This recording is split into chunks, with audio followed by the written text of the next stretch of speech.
Chicago, 2011. A cop is murdered. Police and prosecutors swear they have the trigger man. He swears he didn't do it. How far will each side go to prove they're right? Like it's just one bombshell after another, where you're like, what? The story of a PlayStation, a brain-eating amoeba, and the relentless pursuit of justice. Off Duty, out now. Listen wherever you get your podcasts. Hi, this is Hannah Berner from Giggly Squad. Have you ever put on a bra that makes you feel like a goddess? Prepare to be obsessed with the Dream Angels Wicked Bra from Victoria's Secret, the iconic brand behind the world's most comfortable bras. And I only wear the most comfortable bras. The bestseller features an innovative sling for perfect lift without padding, and the fit is chef's kiss. Awaken your inner goddess with new colors and super femme lace embroidery.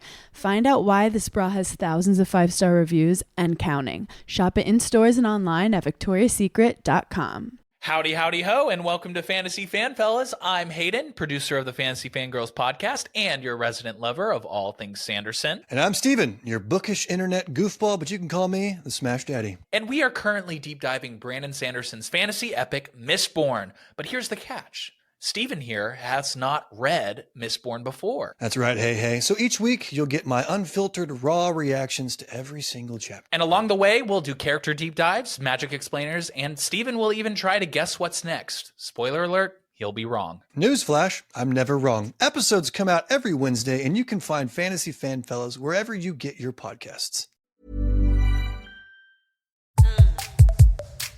Hello and welcome back to the Psycholegal Pop Podcast. This is a podcast where we talk about popular culture through the lens of an attorney and a therapist. I'm Tess Brigham. I'm the therapist. And I'm Brooke Brigham. I'm the attorney.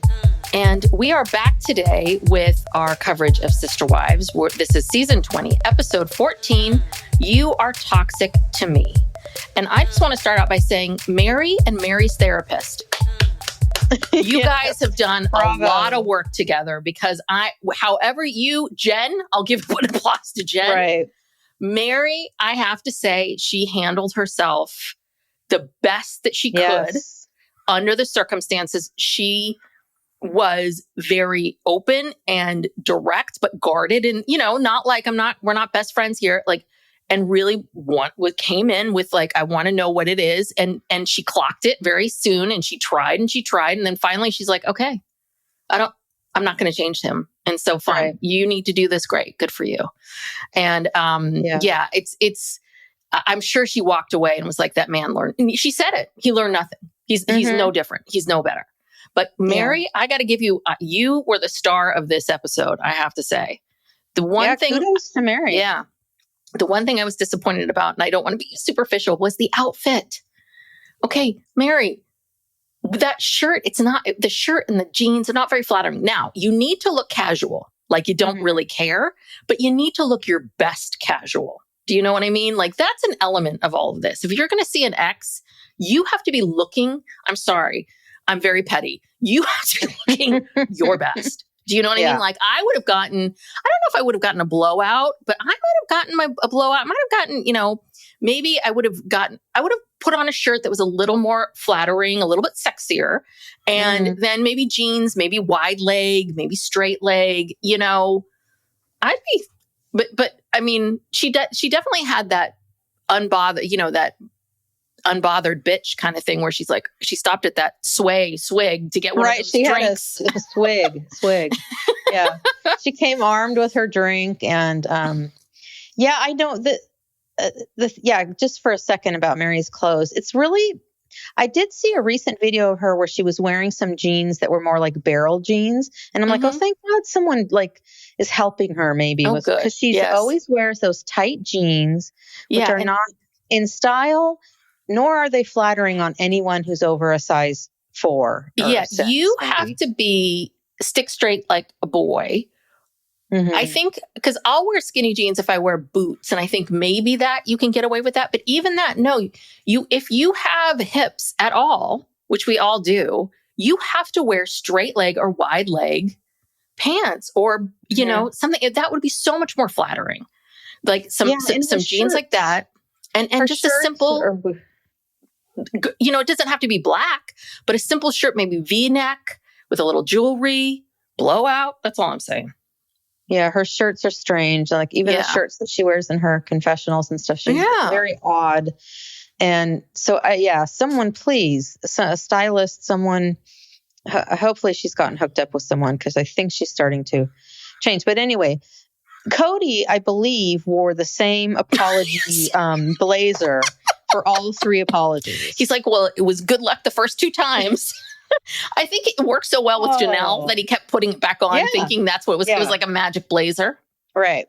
Well, and, so last week, everyone was upset with Christine that she didn't speak up for herself more, when he was saying, I just want you to move on. And everyone's screaming, tell him you have, she's only telling him or only telling the audience after the fact and the confessional about it. In the moment, it's like, she's just kind of frozen. She's just sitting there, just dumbstruck, I guess. I don't know I guess she just really did not want to engage. I don't know if she was afraid to, or she's like, I'm just going to let David do the talking. But that was really frustrating. And then finally this week, Meri calls him on all of his bullshit, and it rattled him to the point where he was like, you're going to ruin this. Don't do that. You're going to ruin this. You're triggering me. You're triggering me. I'm getting triggered. And then he also said, I'm just here to apologize. And then he apologizes again. Yes. He just keeps saying, well, I just want to apologize. I mean, it was great. I mean, she did it, and she didn't lose her cool. She didn't get bitchy. She was very even. She was just kind of like, no, you're not going to shut me down. You're going to hear what I have to say. And she said it very nicely, as nice as you can say it. He's very lucky that's, but he can't even take in anything that any of these women really have to say.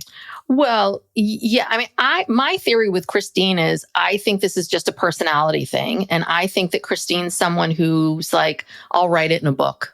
I'm going to say the things that I want to say in a book. I'll tell David, I'll tell the camera, but I've argued with this man for close to 30 years. He never listened to me. I mean, I was with the conversation with him and Meri, I was so frustrated because you're like, she's not arguing with you. She's not arguing. This is not an argument. She's simply stating what her experience is in this moment. And you keep projecting all of your shit on her. And so I think Christine has just decided like, just the best. And I'm not saying, is that the best way or not? I don't know. But, it seems like whatever these 3 women are doing to move on, they have done and done very well. And they don't, not one of them needed this. No. None of them needed. They all got your number, Kody. They all see you. They get it. It's whether or not they want to tell you that they, I'm sure Janelle has lots of feelings that she didn't share in that conversation. It's just a little bit like they've been down this road. If you're with someone that you cannot reason with, then what's the point? What's the point? And there's nothing to say because they all have moved on. Yeah. And once you've moved on, you're really not interested in rehashing anything or talking about the past. And, this is all fake anyway for Kody to, try to rehab his image. But I love how, when he first got to Cedar City. Oh, and I did look this up. Hold on. Sorry. Because I wanted to see where was the distance with Flagstaff and Parowan. Okay. So this was on Meri's side because Parowan is 20 miles away from Parowan is 20 miles away from Cedar City. Flagstaff is 289 miles. Okay. So he definitely traveled more. Now, I don't know because Cedar City, I kept going Cedar Rapids. I'm like, wait, wrong state. So Cedar City is along that same highway where, at the bottom of the state, it's St. George, and then you go up and it's Cedar City. And I think you go farther and then you're at like Salt Lake and where they Lehigh and all that. So I don't know if he was visiting someone else and this was part of a trip, but I guarantee you he was trying to do like what our dad always did, like combining things. He did not come just from Flagstaff just for this meeting. He was somewhere else, and on his way back to home to Flagstaff, or maybe on his way to wherever he was going, he stopped in Cedar City. Well, but the thing is, the 2 things Kody was not doing was working and or spending time with his children. Do you know what I mean? It's like whatever the reason why he was combining these things has nothing to do with. No, it was something strictly for Kody. But yeah, he says he's in a strange mood. Yes. And he's surprised that Meri agreed to meet with him because they've only been speaking through liars. And then he says, as long as she doesn't mention Jen, but then of course he mentions Jen. Oh yeah, he said during the conversation. No, but he says hands down the best line of the entire episode. I'm like, oh, if this ends right here. He said, he starts mentioning Jen and he's like, and I berated her friends and I think they took that personally or personal. Yeah, I mean, he literally says that he acknowledges that I berated them and they have a problem with it. And you're just looking at him like, yeah. And then like we're in the 7th grade, he says they need to just shut their mouths. Yeah. I mean, it's like, Kody, why do you give 2 cents about what these women are saying about you? Because he knows it's true. He doesn't like it. And that's the thing. If someone's saying something about you that's not true and it's not an insecurity of yours and it's not true and it doesn't ring, you can just let that go easily. You're just like, oh, whatever, that's on you. Yeah. It's when people say things to you that get under your skin. I'm sorry, there's something there. There's a reason why. And I think that Kody, his attitude, I think about these women is, and I think it's very sexist and misogynistic, which is you're all gossiping together, you gossipy women, and then you are then, making these jokes and gossiping about this stuff on my TV show. And how dare you, do that? I really think this is more of it's his ego, but it's his misogynistic belief that how dare these women say anything negative about me on in this way. Even though he's on TV talking negatively about Meri and everybody else. Yeah. But that's okay. But yeah, the minute someone has a counterpoint, it's like all hell breaks loose. Yeah.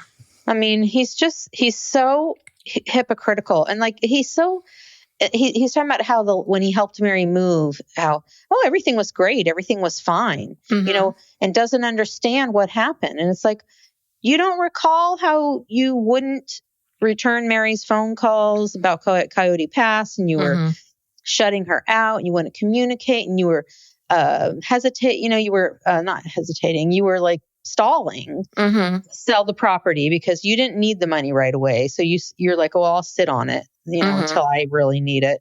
He does. What about all that stuff? Well, and my theory is I don't think Meri was probably that rude to him. I think what it was that Meri was like, okay, no, I'm not happy with this. No, I think we need to move on that. She disagreed with him. She did not get along. He does not like it. He does not want to talk to you, listen to you, have anything to do with you unless you are going to agree with him 100%. Or indulge and stroke his ego the way Robin does till you can then finally shove in your point of view.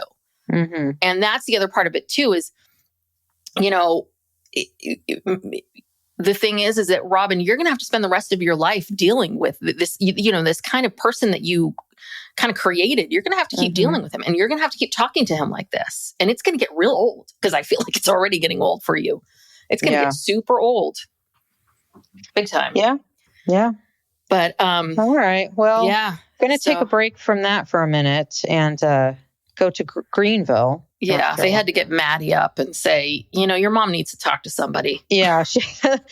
What are her friends, quote unquote friends names? They Angela and I forgot the name, Maria. Christina or something. Yeah. Yeah. They couldn't make it, out here this week. So throw on some shoes and while you're breastfeeding, just come out garden.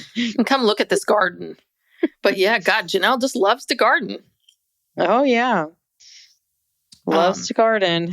They've always had a garden wherever they lived, somewhere. But then remember in Christine's book? Oh yeah. One of the reasons why she didn't want to live in one big house is she knew Janelle would want a garden and Christine would be the one ending up taking care of it because she always took care of all the yard work.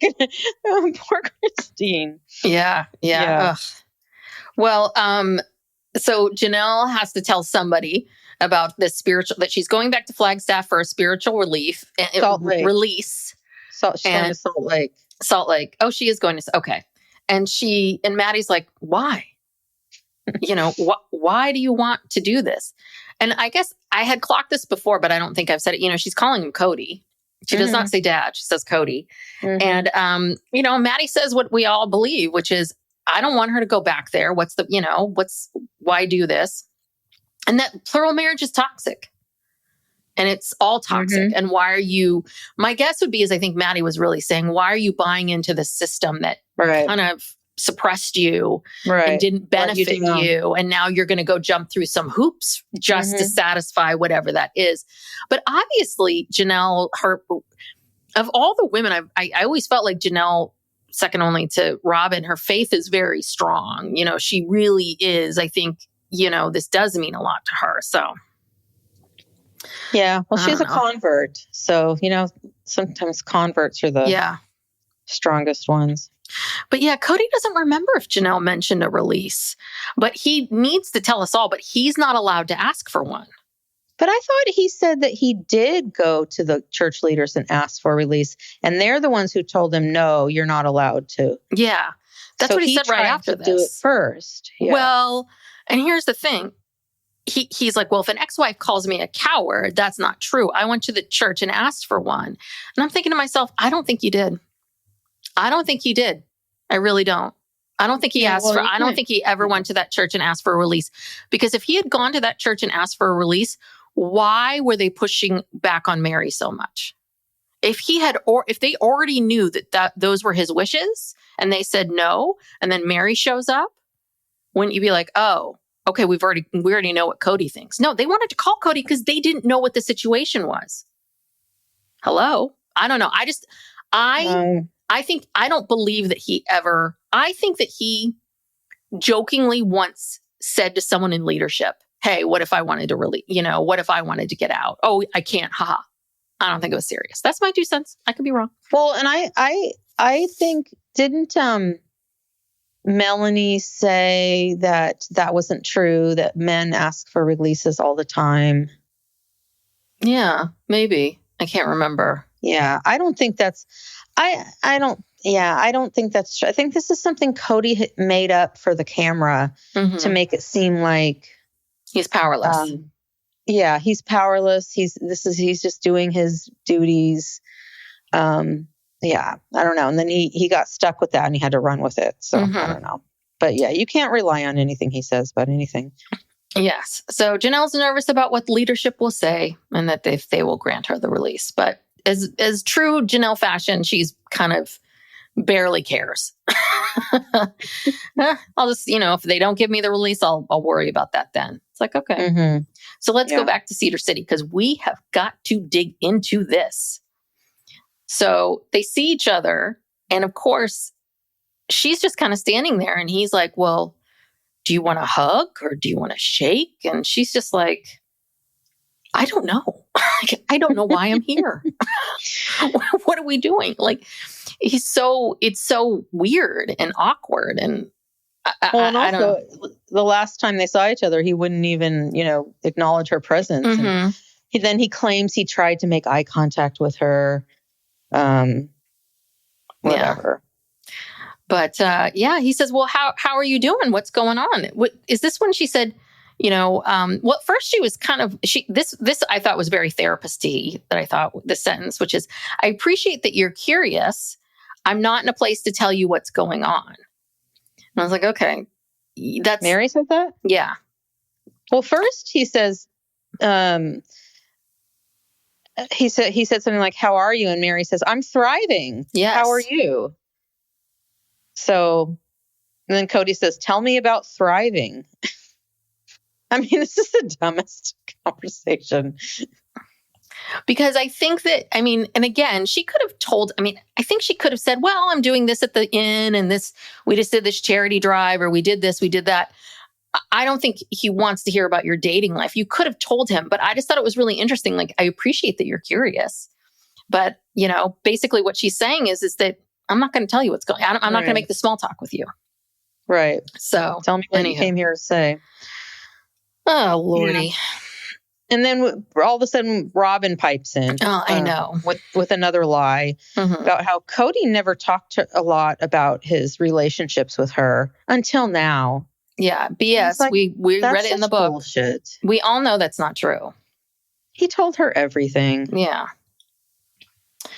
So this, the juxtaposition between, we start, with Janelle, at least, he takes her to a restaurant. Mm-hmm.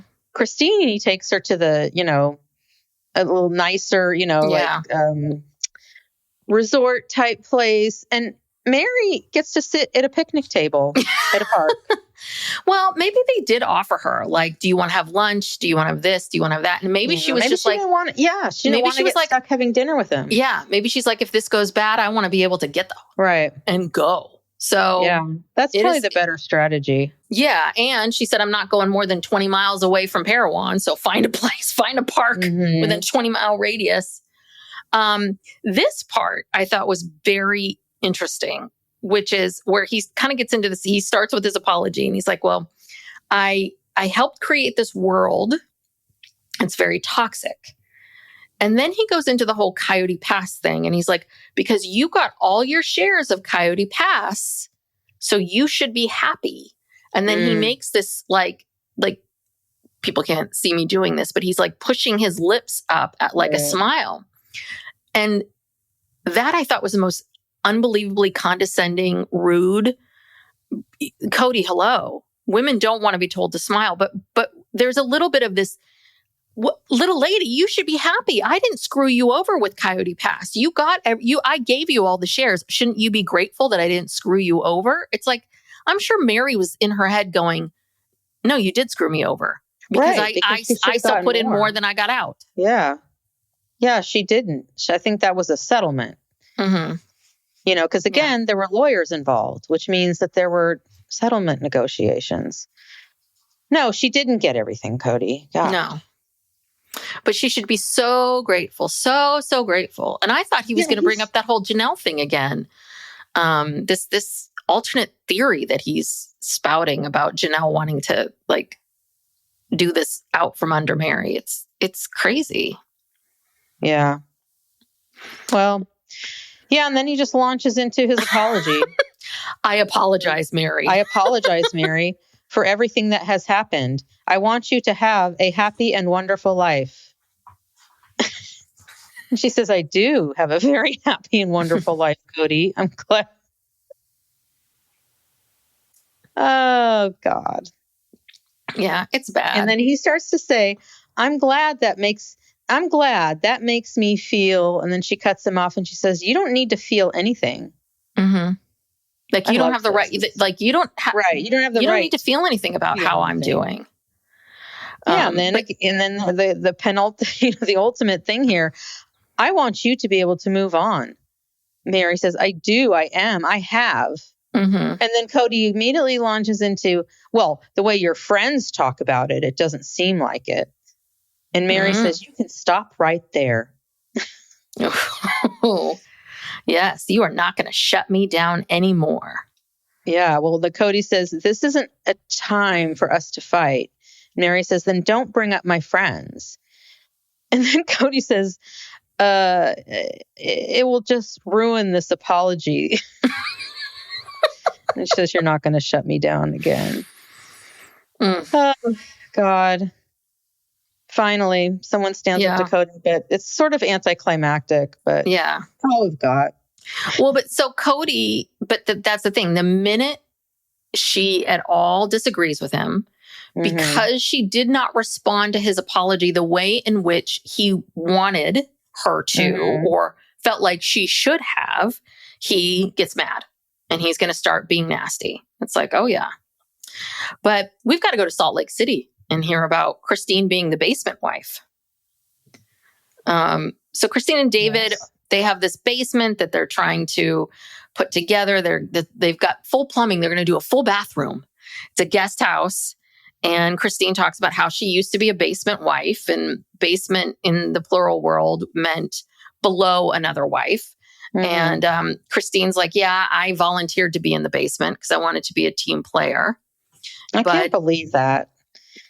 Because she says something about, she says, even though Janelle had more, or she said, because Janelle had more kids, Janelle had one more kid than you did at the time that you moved in there. And all the kids were at Christine's all the time.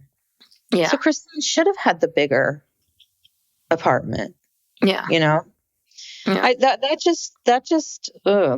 was surprised to hear that she volunteered to be in the basement. No, I could believe it. I can believe it wholeheartedly, because I think that, and Christine acknowledges this too during her interviews about how, whose fault really was this, and this favoritism and this conversation with David. And, she says, I think she's like, I think it's all of our faults because, we let this dynamic play out. And I think that was the dynamic. I think that Christine was self-sacrificing. Christine was like, I'm just going to make nice and be nice, and this will keep the peace. I think that Meri felt starved for love and attention, so she would grab onto the best thing that she could as a way of keeping her place. And I think Janelle was halfway in, halfway out most of the time. So Janelle was kind of like, okay, I'll just take this. And Janelle always kind of, she got a room upstairs. She would always kind of get what she needed, but she didn't go in one direction or the other. She let Meri go one way and she let Christine go the other. And then she just kind of got to be in the middle. So, but they were both. She said she was in the basement a lot during their marriage. Yeah. Not literally, but, like she accepted, like whatever was left over. Yeah. So we hear all about how she could hear Meri and Kody fighting all the time. They could hear everything. Ugh, that would be so awful. So awful. It's all just terrible. And then, of course, Robin, we have to chime in. It's like, oh, Robin's on this show too. So we got to bring her in. And she tells us if there's a hierarchy, that's not cool. Because it's because someone's not being cool. Well, like, okay. She doesn't know because she was always at the top of the food chain the whole time she's been in the family.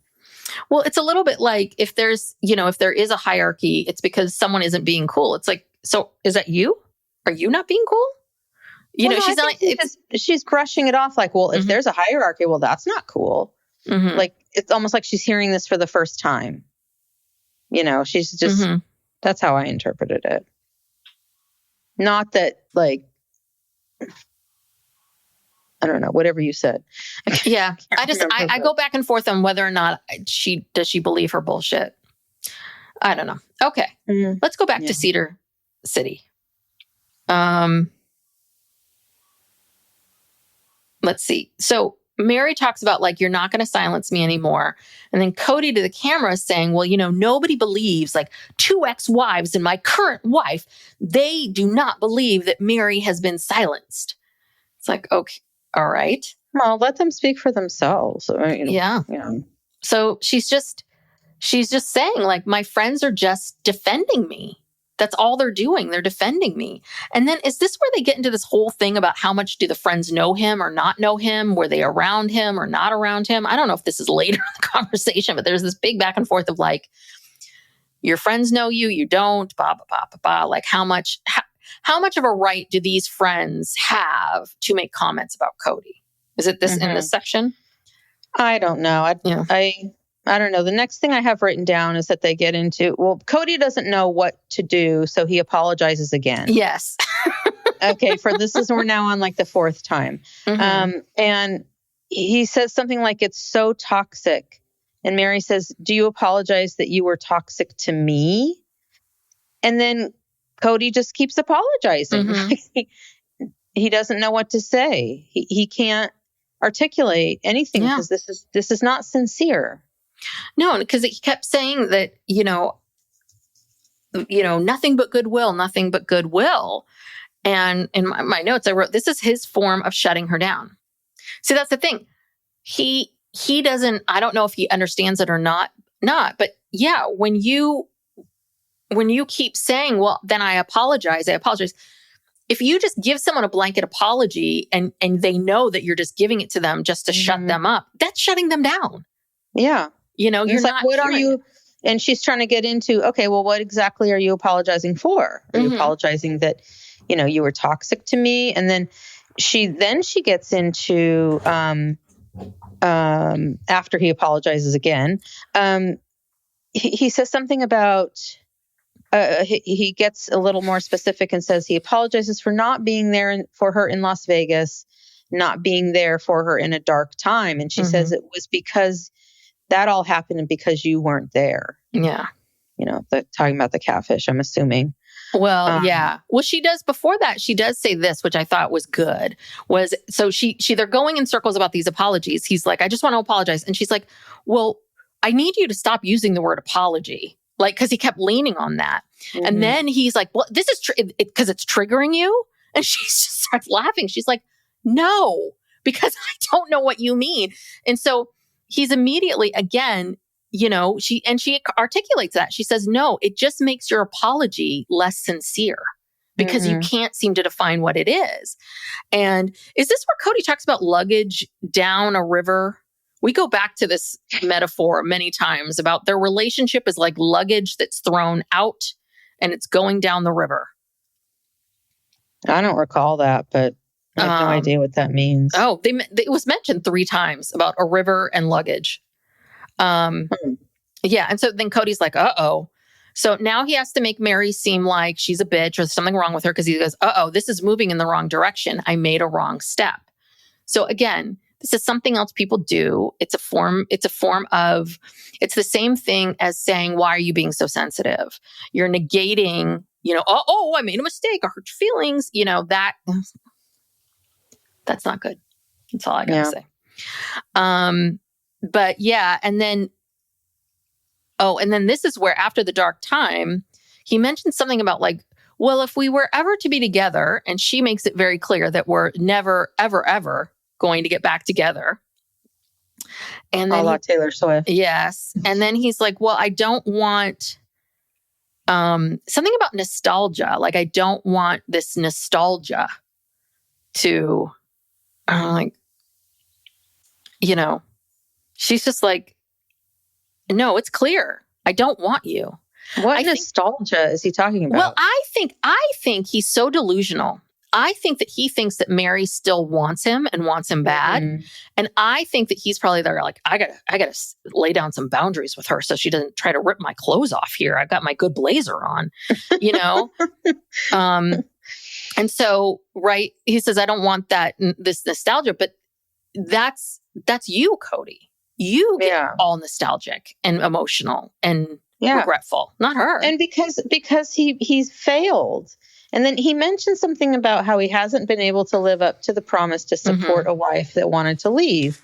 And you remember back in the very beginning when they were on the Today Show and the host asked them, well, what if someone wants to leave? And he's like, well, they're free to leave. And I would buy a house down the street and I would, support them and support the kids and give her whatever she wanted and blah, blah, blah.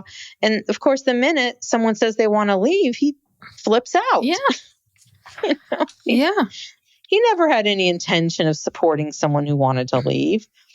So, that was common. Well, she does.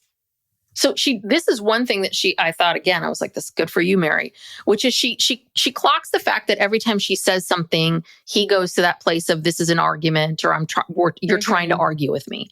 And she just sort of says, listen, that's not what I'm trying to do. I'm not this mean, I'm not this mean person that you seem to think that I am, but I'm going to state my boundaries. And I think that's very uncomfortable for you. And that's what it was. Like, basically she was giving a boundary. She was just like, no, this is how it is. And she clocks him and she says, no, that's uncomfortable for you. And then he goes, this is an apology. Nothing but goodwill. Apology, goodwill, apology, goodwill. He doesn't know how to respond to any of this. And he's like, goodwill, apology, closure. And she's like, I don't need closure. I have closure. Closure is done. Right. Like this. And she finally realizes this is for him. This is his shit. If he needs this, he can have it. I got my swig and I'm heading home. I got to hit the road. Like, whoa. Anyway. Yeah. So, then they start going back into, I don't know. Salt Lake City and everybody's an equal and whose fault is it? And Christine thinks it's everyone's, and David's saying, well, no, I think it's more of the husband's. And Christine did mention, this is what I thought was interesting, that Kody, when they first got together, there were things that Meri did that Kody liked. Mm-hmm. And she felt like she, needed to do those things too. And she felt like Meri was the favorite wife. And Meri says before Robin, it felt very even. They were really rotating. The nightly rotating actually did happen. Yeah, he was before giving Robin full attention to everybody. Mm-hmm. And then David says, yeah, these plural weddings are like a funeral sometimes. It's like, yeah. Mm-hmm. And then we learned that Christina and Kody are third cousins once removed.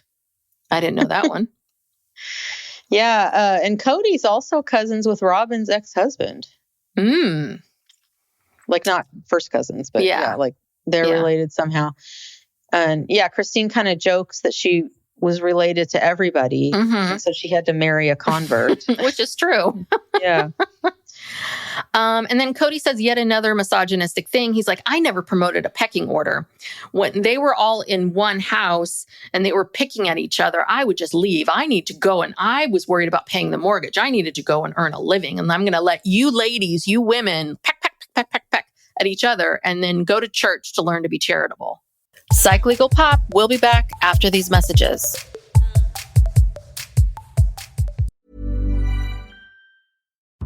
Chicago, 2011. A cop is murdered. Police and prosecutors swear they have the trigger man. He swears he didn't do it. How far will each side go to prove they're right? Like it's just one bombshell after another, where you're like, what? The story of a PlayStation, a brain-eating amoeba, and the relentless pursuit of justice. Off Duty, out now. Listen wherever you get your podcasts. Hi, this is Hannah Berner from Giggly Squad. Have you ever put on a bra that makes you feel like a goddess? Prepare to be obsessed with the Dream Angels Wicked Bra from Victoria's Secret, the iconic brand behind the world's most comfortable bras. And I only wear the most comfortable bras. The bestseller features an innovative sling for perfect lift without padding, and the fit is chef's kiss. Awaken your inner goddess with new colors and super femme lace embroidery. Find out why this bra has thousands of 5-star reviews and counting. Shop it in stores and online at victoriasecret.com. Wow. So it's like women are just these squawking hens, that their feelings don't matter, that it's just white noise in the background, and you're a big, strong man, and you're going to go pay the mortgage selling your stupid signs. Yeah, which he couldn't pay the mortgage alone. Yeah, you need a Janelle's check too, motherfucker. Exactly. And, I'm sorry, you don't just leave them alone to figure things out. You're part of this too. Mm-hmm. You stay and you help work through things. Yeah. He's just... the misogyny, the sexism, so gross. Everything about him, the narcissism, just all of it. And just anytime we ever think that maybe he's showing a little bit of improvement or a little bit of change, no, he disappoints you every time. Every time. I think this was filmed after Special Forces. And because he looks physically, skinnier, in shape, fitter, like he looked. Although we did see the scene where he was training, but we don't know the timeline of this. But because Brooke, he was the first one attached. He started his training 9 months early. Remember? That's true. He overtrained. Yes. Yes. Well, no. He physically trained. The one thing he didn't do was, again, the thing that got him kicked off and not a winner is exactly what the problem is here. Yeah. Do you know what I mean? It's the misogyny. It's the inability to listen to other people. Inability to work with other people, especially women. Yeah. Yeah. Yeah. So there's just there's so many words here. Kody just has so many words. Well, so that we're back in Cedar City, and Meri says, which I thought was good, I recognize more in you than you realize. I know how you think. I know how you think. And if you want to think, and if you want to think that I'm a bitch and my friends are bitches and that's just how it is. And then he's like, no, well, we can go tit for tat on that one for the rest of our lives. It's like, no, she's not trying to go tit for tat. She's saying to you, she can't change your, she's saying what she's really saying is, I know that this is how you perceive me and my friends. And then she can't even finish the thought. He jumps right in. And so she has to say, like, I've let it go. But does she say this to him or to the cameras where she talks about, like, why don't you become the person that you say that you want to be or that you're projecting yourself to be? And if there's something that you have to say about me and my friends and you're saying it's not my business, then don't say it out loud for me to hear it. It's like, yeah. Mm-hmm. Yeah, that's the thing. It's like, you guys are on a show.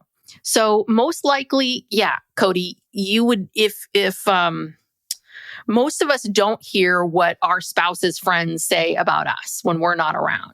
And I know that's a hard thing about being on a reality show is you have to hear everybody's opinion about you. And that's painful. And quite frankly, I wouldn't want to hear anybody's opinion about me. I wouldn't want any of that myself. So I get it completely, but there's a little bit of, you've been doing this for a while. What do you think is going to happen? You think suddenly that's going to change or these women are going to, again, everyone should revere them. Yeah. And then I wrote down, every time she tries to explain herself, he interrupts and dismisses it. He sees her being direct, open as an argument. So that's the problem. Every time she's trying to be direct, she's trying to be open, she's trying to get her point across. And every time he calls that an argument that shuts her down. And that's what she's trying to say to him. But all he hears is, Meri's a bitch. Meri's a bitch. See, she's mean. She's mean. Everyone thinks she's mean. See, she's mean to me. She's mean to me. Well, he's just not open to processing anything anyone else has to say. He's not open to listening, taking it in, processing it. It's almost as if you don't say, yeah, I agree, Kody. Anything short of that, you're arguing with him. Yeah. You're disagreeing with him. You think you're right. You're not. He's right. I mean, I don't know. How do you live like that? Like, how do you have any kind of healthy relationships or, get along with people or anything? You can't. And this thing with Robin and her family, it's going to implode one day. Yeah. There's only so long that, she's going to be able to take it, that her children are going to be able to take it. It's totally going to implode. And then at some point towards the end there, Meri brings up the kids in some way. I can't remember. Oh, yeah. Well, we quickly go to real quick. We go to Flagstaff. Janelle's getting the release. There we go. Salt Lake City. Sorry, I kept reading down Flagstaff. The Mormon church is not in Flagstaff. Sorry. Okay. So now we're back to Cedar City. All right, let's go. Okay. So I can't remember what exactly. It starts with her saying something to they talk about Kody at one point says, you can apologize to me. And she's just like, for what? She doesn't say anything. She doesn't say anything. But she says, listen, I don't regret our life together. I don't regret any of this. You have so many kids. And then she starts to say, you have so many kids and maybe you should work on the relationship with, and boom, he cuts her right off. He's like, we're not talking about the kids. I'm working out my relationship with my children separately from all this. And she's just kind of like, okay. She did try. She tried. Yeah, he said the topic of the kids was verboten. Verboten. She's like, what? Huh? And where did you learn that word? And so Kody then declares that really this apology tour is really not about any of these women. It's about him and God. And she's just like, okay, yeah, I can tell. I don't need it to be about me. What is it? She says, I don't have to understand him.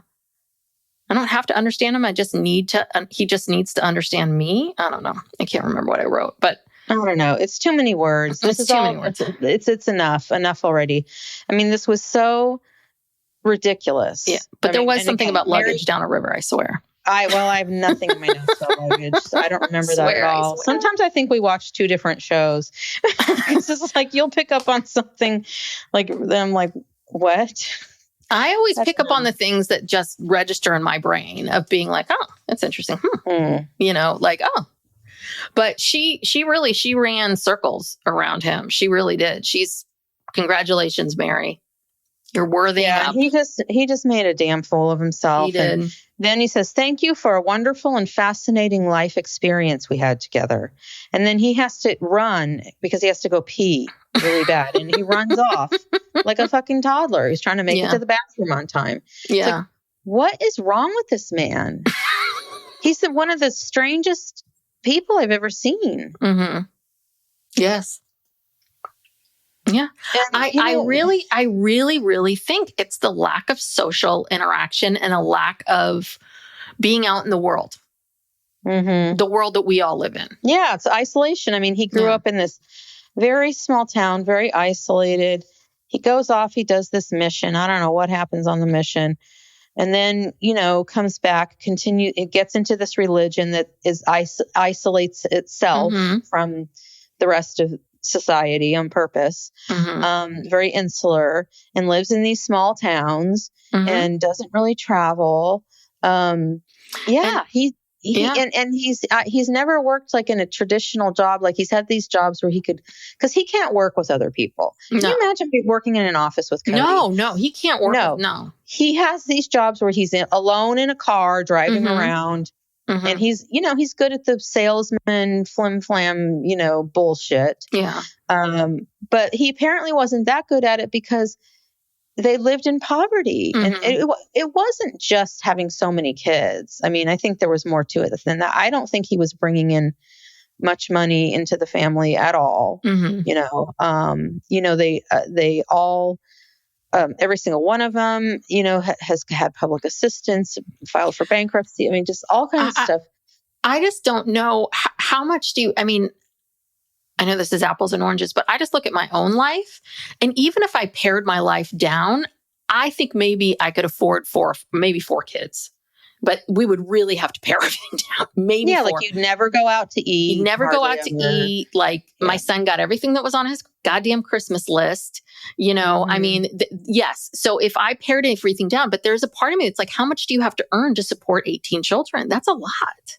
That's a lot. I mean, you have to make millions upon millions of dollars. That's why here in the Bay Area, but hold on. But one of the big flexes here in the Bay Area is having a lot of kids. And anytime you meet someone and they have a bunch of kids and they've all gone, they're all going to college and all this kind of stuff, that family has money. Like it's such a flex that I see here. They're living in Wyoming, these small towns in Wyoming and Montana and Utah. I mean, and I think they lived on the family ranch for a while. I'm sure they weren't really paying anything. I mean, I'm not saying that it's not difficult to have a lot of kids, but he should have been able to take better care of them than that. Yeah. And then all the wives are work. Christine had a paper route. Okay. Yeah. Yeah. Plus like 2 other jobs. Also doing everything she did at home. Yeah. He's really never lived in the real world. He's just, and then he gets this show and he doesn't know what to do with himself or what to do with money or what to do about, all of it, Yeah. And that's always like a recipe for disaster. Reality television, it's going to heighten and expand you and it's going to show all of your flaws and the things that you don't like. And I think it's always very telling, like who decides to look at themselves and go, okay, I need to work on these things, or who decides to just bury their head in the sand and just double down and double down and double down. But you're right. Like he's never had to be out in the world and then you're a reality star. So now when you are in the world, it's a little weird. Do you know what I mean? Because people are now staring at you and they want to take your picture. Not treating you normally. And maybe they're talking smack about you behind your back, but they're real nice to your face. Like I can imagine that's probably very confusing for him. I'm sure it's very confusing that people love seeing him and tell him how great he is to his face. And then he reads comments. And so if you're not someone who's used to navigating, middle school, then or dealing with a bunch of other people on that level, like, you're going to take it in differently. So Yeah.